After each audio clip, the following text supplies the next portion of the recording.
اس کے بعد جو بات میں آپ کو بتانے جا رہا ہوں وہ میرے موضوع کا لب لباب ہے، روح ہے میرے موضوع کی، صلب الموضوع جسے کہتے ہیں. یعنی ان 3 سالہ دور میں ہوا کیا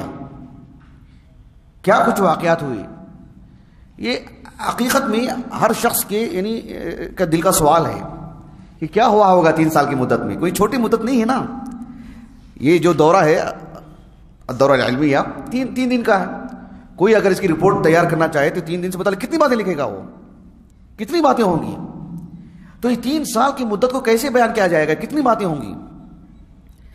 امام بخاری رحمہ اللہ نے جو حدیث مبارکہ ابھی میں آپ کو پڑھ کر کے سنایا تھا نا کچھ دیر پہلے کتاب الحج سے، اسی حدیث کو امام بخاری رحمہ اللہ نے سند تو بالکل دوسری ہے لیکن الفاظ قدرے بدلے ہوئے. امام بخاری نے اس حدیث مبارکہ کو کتاب مناقب الانصار میں بھی لائے ہیں. امام بخاری رحمہ اللہ کے الجامع الصحیح پڑھنے والے جو لوگ ہیں وہ اس بات سے واقف ہوں گے یقیناً کہ امام بخاری رحمہ اللہ نے جو کتاب احادیث الانبیاء لائے نا صحیح بخاری میں، کتاب احادیث الانبیاء، اس کے بعد کتاب المناقب، اس کے بعد کتاب فضائل الصحابہ، اس کے بعد کتاب مناقب الانصار، پھر اس کے بعد کتاب المغازی. اس سلسلے میں حافظ ابن حجر رحمہ اللہ کہتے ہیں کہ کتاب احادیث الانبیاء کے بعد کی جو 3 کتابیں ہیں، کتاب المناقب، کتاب فضائل الصحابہ، کتاب مناقب الانصار، یہ 3 کتابیں نہیں ہیں، یہ سب ملا کر کے کتاب احادیث الانبیاء کے ساتھ پوری ایک کتاب ہے. یعنی کتاب احادیث الانبیاء میں انبیاء بنی اسرائیل اور دیگر انبیاء اور بنی اسرائیل کے واقعات سب درج کرنے کے بعد کتاب المناقب سے اللہ کے رسول کی سیرت شروع ہوتی. آپ دیکھیے گا ایک مرتبہ اللہ کے رسول کی سیرت شروع ہوتی تو کتاب المناقب نہیں ہے، وہ باب المناقب ہے. تو اللہ کے رسول کی سیرت ہے وہ. پھر فضائل الصحابہ کیوں؟ یہ بتانے کے لیے کہ اللہ کے رسول پر جو ایمان لائے ان کے کیا فضائل ہیں. پھر کتاب مناقب الانصار میں آپ دیکھیے پھر مکے کی تاریخ، حبشہ کی تاریخ، پھر یہ جو مقاطعہ ہوا ہے وہ بیکاٹ کا، وہ سب چیزیں پھر آپ نے ذکر کی ہیں. تو یہ بات میں اس لیے بتا رہا تھا کہ کتاب مناقب الانصار جو کتاب المغازی سے پہلے ہے اس میں ایک باب قائم کیا امام بخاری نے. کہا کہ باب منون مضاف نہیں، باب تقاسم المشرکین علی النبی صلی اللہ علیہ وسلم. یعنی مشرکین کا رسول اللہ صلی اللہ علیہ وسلم کی مخالفت میں التقاسم، عہد و پیمان، ایک معاہدہ اللہ کے رسول کو قتل کرنے سے متعلق یا بیکاٹ کرنے سے متعلق، یہ باب آپ نے قائم کیا. اس باب کو قائم کرنے کے بعد امام بخاری نے رحمہ اللہ صرف ایک حدیث لے کر کے آئے، وہی حدیث ابی ہریرہ. اللہ کے رسول نے کہا صلی اللہ علیہ وسلم جب آپ نے حنین کو جانے کا ارادہ کیا، کہا کہ منزلنا غدا انشاءاللہ بخیف بنی کنانہ حیث تقاسموا علی الکفر. اس حدیث سے متعلق باتیں میں نے آپ کو آگے بتا دی ہیں. یہ حدیث مبارکہ امام بخاری لائے رحمہ اللہ، اور یہ حدیث اس کے بعد کچھ نہیں. اس حدیث کی شرح کرتے ہوئے حافظ ابن حجر رحمہ اللہ نے جو بات لکھی وہ حیران کن ہے. ابن حجر رحمہ اللہ نے لکھا کہ لما لم يثبت عند البخاری شيء من هذه القصہ، امام بخاری رحمہ اللہ کو اس باب کے تحت 3 سالہ جو دور حصار ہے اس سے متعلق کوئی تفصیلات امام بخاری کے پاس نہیں ہیں، یا آپ کے معیار پر جو احادیث ہیں وہ نہیں ہیں، جس کی وجہ سے امام بخاری رحمہ اللہ نے کہا کہ لم يثبت عند البخاری شيء من هذه القصہ اکتفى بإيراد حدیث ابی ہریرہ. بس ابو ہریرہ سے متعلق حدیث لانے پر آپ نے اکتفا کیا. کہاں 3 سال کا دور، کہاں یہ ایک حدیث مبارکہ 2 سطروں میں. سمجھ رہے اس بات کو؟ ابن حجر رحمہ اللہ نے کہا وذلك ان هذا الحديث دلیل على اصل القصہ، ان ذلك دلالة على اصل القصہ.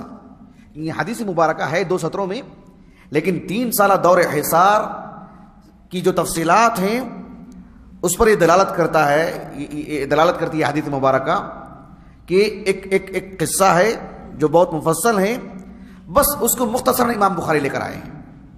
ابن حجر نے ایک دلچسپ بات کہا کہ مغازی پر لکھی گئی جو کتابیں ہیں اللہ کے رسول کی سیرت پر، اس میں ان 3 سالہ دور حصار کو جو مفصل بیان کیا گیا ہے نا، جس میں ضعیف روایات کی بھرمار ہے، کہا کہ یہ ساری روایات اس اصل حدیث کی شرح کے طور پر یعنی اہل المغازی لے کر آئے ہیں۔ سمجھا آپ اس بات کو؟ تو غور کیجئے آپ کہ یہ 2 سطروں والی حدیث اصل ہے، بقیہ جتنی بھی روایات ہیں وہ تقریباً 95% سے زیادہ روایات سب کے سب ضعیف ہیں۔ صحیح احادیث ان 3 سالہ دور حصار سے متعلق ہمیں نہیں ملتی ہیں کہ کیا ہوا ہوگا۔ سبحان اللہ العظیم، اللہ کی منشا دیکھیں، اللہ کی حکمت دیکھیں۔ ابھی ہمارے معاصر علماء میں ایک عالم دین ہے، سوڈان کے افریقی عالم ہیں، رہتے ریاض میں ہیں، معمر عالم دین ہے، میں سمجھتا ہوں 70 سے اوپر آپ کی عمر ہوگی، دکتور مہدی رزق اللہ۔ آپ کی کتاب ہے السیرۃ النبویہ فی ضوء المصادر الاصلیہ، موجود ہے، آپ دیکھ سکتے ہیں، عربی نسخہ بھی ہے، اس کا مترجم بھی ہے دارالسلام سے۔ اس میں انہوں نے اس بات کی کوشش کی کہ مصادر اصلیہ سے سیرت نبویہ کو لکھا جائے اور صحت و ذوق کے اہتمام کے ساتھ۔ اس کتاب میں بھی انہوں نے شیب ابی طالب کے حادثے کو لکھنے کے بعد آپ نے لکھا کہ ولم یرد، اس واقعے سے متعلق، ولم یرد هذه المقاطعة بتفصیل فی الصحاح۔ الصحاح یعنی صرف صحیح بخاری، صحیح مسلم نہیں، یا کتب ستہ نہیں، یعنی الدواوین السنہ، دواوین السنہ جو بھی ہیں، جتنی بھی دواوین السنہ ہیں، جتنی بھی احادیث کی کتابیں ہیں متون سے متعلق، کہا کہ سبھی کتابوں میں جتنی بھی مرویات صحیح ہیں، صحیح آسانی سے ملتی ہیں، ان میں اس مقاطعہ، ان 3 سالہ دور سے متعلق کوئی بات ہمیں نہیں ملتی ہے سوائے اس حدیث مبارکہ کے جو امام بخاری نے اپنے جامع صحیح میں لائے ہیں، اور اس میں تو بالکل مختصر اشارہ ہے۔ یہ دکتور مہدی رزق اللہ نے کہا، کتنی بڑی بات ہے، یعنی کتنا دراسہ کیا ہوگا تب جا کر کے انہوں نے یہ بات لکھی۔ اور مجھے کافی خوشی ہوئی کیونکہ میں نے بھی جب دراسہ کیا مجھے بھی وہ چیزیں نہیں مل پا رہی تھیں۔ جب ہم ان جیسے اصحاب علم، ابن حجر اور ان جیسے اصحاب علم کو پڑھتے ہیں، اس طرح کے الفاظ کہ لم یثبت، لم یرد، تو اس سے یہ بات ملتی ہے کہ جو یہ مطلب کتنی بڑی بات ہے، یعنی بہت کچھ تحقیق کے باوجود بھی اس طرح کی روایت ہمیں نہیں ملتی ہیں کہ ان 3 سالہ دور میں کیا ہوا ہوگا۔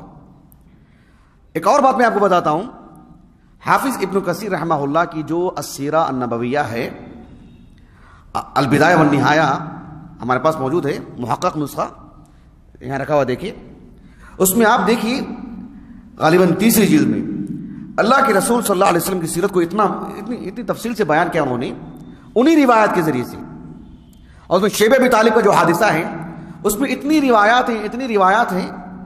شیخ محمد ناصر الدین البانی رحمہ اللہ نے جب اس کی جو تحقیق کی السیرہ نبویہ کی، ہمارے پاس موجود ہے، آپ دیکھیے صحیح السیرہ نبویہ، وہ جو تقریباً 30-40 صفحات پر جو قصہ ہے اسے آپ نے مختصر کر دیا، ساری روایات کو انہوں نے حذف کر دیا جو ضعیف روایت ہے، اور صحیح روایات کی بنیاد پر اگر اس کو پڑھنا چاہیں آپ تو مختصر ترین باتیں ملیں گی آپ کو۔ لیکن اس سلسلے میں کچھ مرسل روایات ملتے ہیں، جیسے ابو الاسود الاسدی معروف زبیر بن عوام رضی اللہ عنہ کے خانوادے سے ہیں، ان کا نام ہے محمد بن عبد الرحمن ابن نوفل ابن خویلد الاسدی القرشی، بنو اسد سے ہیں۔ زبیر بن عوام رضی اللہ عنہ وہ بھی بنو اسد سے ہیں۔ تو ان کی کچھ روایات ہیں مرسل روایات، اور امام زہری سے، وہ بھی قرشی ہیں بنو زہرا سے، محمد ابن مسلم ابن عبید اللہ ابن عبداللہ ابن شہاب الزہری، 125 ہجری سنہ وفات ہے ان کا، امام ابن شہاب الزہری کا، اور ابو الاسود الاسدی کا 135 ہجری سنہ وفات ہے یا 134 ہجری سنہ وفات ہے۔ ان 2 اصحاب علم سے کچھ روایات ملتی ہیں لیکن مرسل ہیں روایات۔ اور عروہ بن زبیر رحمہ اللہ، وہ تو ان کو تو مدرسۃ المغازی کا رائد کہا جاتا ہے، جیسے مدرسۃ الحدیث کہتے ہیں نا، جیسے عبداللہ بن عباس رضی اللہ عنہ کو مدرسہ تفسیر کا رائد کہا جاتا ہے، وہ سرخیل تھے وہ. ویسے عروہ بن زبیر رحمہ اللہ 94 ہجری سن وفات ہے، فقہائے سبعہ میں سے ہیں، من علماء المدینہ. تو وہ یعنی ایک طرح ڈالی انہوں نے، اس کی داغ بیل انہوں نے ہی رکھی. جو سیرت نبویہ سے متعلق سب سے پہلے قلم اٹھایا، تحریر کی انہوں نے. ان سے بھی کچھ روایات ملتی ہیں، لیکن سب مراسیل، جس میں ان 3 سالہ دور سے متعلق ہمیں بات ملتی ہے.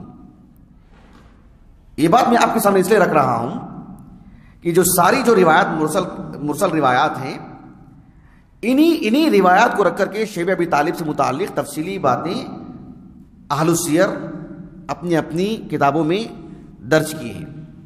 اور اسی کو رکھ کر کے انہوں نے اس اصل متن کو جو امام بخاری نے اپنے الجامع الصحیح میں لائے ہیں، اس کو اصل متن کے طور پر رکھ کر کے انہی ساری روایات کو رکھ کر اس کی شرح کی ہے. امام بیہقی رحمہ اللہ کے دلائل النبوہ، یا ابو نعیم کی، یا دیگر جنہوں نے بھی، ابن اسحاق کو لے لیں، ابن ہشام کو لے لیں، موسیٰ بن عقبہ کو لے لیں، سبھی بات کے، اب ہم بات کے علماء کے اگر بات کریں، زاد المعاد کی بات ہو یا پھر ابن کثیر کی بات ہو، یا دور حاضر میں 50 لوگوں نے سیرت پر لکھا، رحیق المختوم کی بات لے لیں، سبھی اصحاب علم نے انہی روایات کو رکھ کر کے اس کی شرح کی ہے، اس کو مفصل طور پر بیان کیا ہے.